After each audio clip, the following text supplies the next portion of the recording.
వాక్యం చదువుదామా? 1 తిమోతి 5:8 ఒకళ్ళు చదవండి గట్టిగా. 1 తిమోతికి రాసిన పత్రిక 5వ అధ్యాయం 8వ వచనం.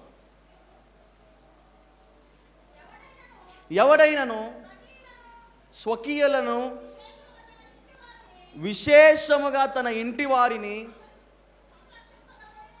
సంరక్షింపకపోయిన ఎడల వాడు విశ్వాస త్యాగము చేసిన వాడై అవిశ్వాసి కన్నా చెడ్డవాడే ఉండును. పౌలు గారు తిమోతికి రాస్తూ చెప్తున్నాడు, ఎవరైనా తన సొంత వాళ్ళని, తన సొంత కుటుంబాన్ని సంరక్షించకుండా కాపాడకుండా ఉంటే వాడు దేవుని నమ్ముకున్నా కానీ వాడు దేవుని నమ్ముకోని వాని కంటే చాలా చెడ్డవాడు అని చెప్తున్నాడు. సొంత కుటుంబాన్ని నువ్వు చూసుకోలేకపోతే, సొంత కుటుంబాన్ని నువ్వు మేనేజ్ చేయలేకపోతే, కుటుంబంలో పెద్దవి నీ భార్యని భర్తని నువ్వు సరిగా మేనేజ్ చేయలేకపోతే, కుటుంబంలో ఉన్న పెద్ద తల్లివి బిడ్డల్ని నువ్వు మేనేజ్ చేయలేకపోతే, వాళ్ళని పరిపాలన చేయలేకపోతే అవిశ్వాసి కంటే నువ్వు ఘోరమైన స్థితిలో ఉన్నావని పౌలు చెప్తున్నాడు. నేను చెప్పాను ఆ మాట, ఉందా వాక్యము? అవిశ్వాసి కంటే, దేవుని నమ్మని వారి కంటే నువ్వు ఘోరం. ఈరోజు కూడా నా బిడ్డలు నా మాట వినట్లేదు అంటే మన సంరక్షణలో వాళ్ళని ఉంచట్లేదు, వాళ్ళని సంరక్షించట్లేదు, వాళ్ళని నాశనం వైపు నడిపిస్తున్నాం. మనము అవిశ్వాసి కంటే ఘోరమైన వాళ్ళమని దేవుడు చెప్తున్నాడు. ఎవరైతే కుటుంబాన్ని పరిపాలన చేయలేకపోతున్నారో, కుటుంబంలోని వాళ్ళ కంట్రోల్లో ఉంచుకోలేకపోతున్నారో వాళ్ళు అవిశ్వాసుల కంటే ఘోరమైన స్థితిలో ఉన్నారు. నువ్వు వాళ్ళని ఎప్పుడైతే వాళ్ళు నీ మాట వినట్లేదో, మంచి మాట వినట్లేదో, వాళ్ళు నీ సంరక్షణలో లేరు, నాశనం వైపు వెళ్తున్నారు అని ఇక్కడ పౌలు తిమోతికి చెప్తున్నట్టు చూస్తున్నాం. ఇది మనకు దేవుడిచ్చిన కుటుంబము, అదేవిధంగా సంఘం అనే కుటుంబము రెండిట్లోనూ వర్తిస్తుంది. హల్లెలూయా. మన కుటుంబాన్ని పోషించాల్సి, మన కుటుంబాన్ని నడిపించాల్సిన బాధ్యత మనమే. మా కుటుంబం నుంచి నేను మాత్రమే సంఘానికి వస్తున్నాను అంటే మన బాధ్యత ఏంటిది?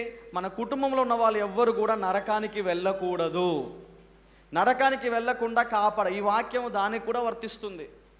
నేను మాత్రం బాగుపడి, నేను మాత్రం రక్షించబడి, నేను మాత్రం పరలోకానికి వెళ్ళి నా కుటుంబంలో ఉన్న వాళ్ళు నశించిపోతే నువ్వు అవిశ్వాసి కంటే ఘోరమైన వ్యక్తివి. అవిశ్వాసి కంటే ఘోరమైన వ్యక్తి. ఎంతమంది ఈరోజు బిడ్డల రక్షణ కోసమో, కుటుంబం రక్షణ కోసమో, మనం కుటుంబంలో ఉన్న వాళ్ళ రక్షణ కోసం మనం కన్నీరు గార్చి ప్రార్థన చేస్తున్నాం. అలా చేయట్లేదంటే అవిశ్వాసి కంటే ఈరోజు మనము ఘోరమైన స్థితిలో ఉన్నాము. అంటే మనం రక్షణ పొందుకొని ఏం లాభం అక్కడ? హల్లెలూయా. కుటుంబంని మనము సంరక్షించాలి, వాళ్ళు నశించిపోకుండా, వాళ్ళు నరకానికి వెళ్ళకుండా, చెడు మార్గంలో వెళ్ళకుండా, దేవునికి దూరం అవ్వకుండా నడిపించాల్సిన బాధ్యత అనేది మన చేతుల్లోనే ఉన్నది. హల్లెలూయా, హల్లెలూయా. బిడ్డలు ఆశీర్వాదకరంగా ఉండాలన్నా అది తల్లిదండ్రుల చేతిలోనే ఉంది. బిడ్డలు పడిపోవాలన్నా తల్లిదండ్రుల చేతిలోనే ఉంది. బిడ్డలు ఆశీర్వాదకరంగా ఉండాలన్నా తల్లిదండ్రుల చేతిలోనే, బిడ్డలు పడిపోవాలన్నా తల్లిదండ్రుల చేతిలోనే. ఇది నేను చెప్పట్లేదు, వాక్యం చెప్తుంది. హల్లెలూయా. తన బిడ్డను ప్రేమించువాడు బెత్తమును వాడుతాడంట. అంటే కర్ర తీసుకొని కొడితే ప్రేమ లేదని అర్థమా, ప్రేమిస్తున్నాడని అర్థమా? ఎవరైతే బెత్తాన్ని వాడతారో, కర్రను వాడతారో వాళ్ళు తమ బిడ్డని ప్రేమిస్తున్నట్టు అని ఇక్కడ మనము సామెతల గ్రంథంలో రాయబడి ఉన్నది. హల్లెలూయా. కాబట్టి ప్రేమైన దేవుని బిడ్డలారా, కుటుంబముని మనం అది ఆత్మీయంగా మనం కాపాడాలి. కుటుంబం శారీరకంగా కాపాడాలి, ఎమోషనల్గా కూడా కుటుంబాన్ని మనం కాపాడాలి. వాడు ఏదో లోన్లీగా ఉంటాడు, ఒంటరితనంలో ఉన్నాడు అనుకో, మీ కుటుంబంలో మీ బిడ్డను ఒంటరితనంగా ఉన్నాడు, మాట్లాడాలి, కూర్చోబెట్టి మాట్లాడాలి. ఏమైందని అనుకోవాలి, ఏం లేదురా అని వదిలేయకూడదు, పట్టించుకోకుండా ఉండకూడదు. దానివల్ల చాలా నష్టాలు వచ్చే అవకాశం ఉంది. నీకు ఏం సమస్య ఉంది, నీ పరిస్థితి ఏంటిది, నీ ఇబ్బంది ఏంటిది, నీ అవసరత ఏంటిది, నీ అక్కర ఏంటిది అని మనం తెలుసుకోవాలి. ఒకానొక టైం, ఒకానొక ఏజ్ వచ్చిన తర్వాత తల్లిదండ్రులే బిడ్డలకి ఫ్రెండ్స్ అవ్వాలి, స్నేహితులు అవ్వాలి. తల్లిదండ్రులే ఫ్రెండ్స్ అవ్వాలి. ఎందుకు మా తల్లిదండ్రుల మాట వినకుండా ఫ్రెండ్స్ మాట వింటున్నారని అంటే మనం ఫ్రెండ్స్గా ఉండట్లేదు, మీరు ఫ్రెండ్స్గా ఉండట్లేదు కాబట్టి, వాళ్ళ పరిస్థితి మీరు అర్థం చేసుకోవట్లేదు కాబట్టి. హల్లెలూయా. కుటుంబాన్ని సంరక్షించాల్సిన బాధ్యత. కొంతమంది కొడితే వింటారు, కొంతమంది చెప్తే వింటారు. హల్లెలూయా.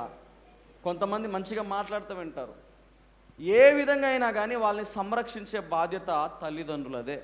దేవుడు చెప్తున్నాడు.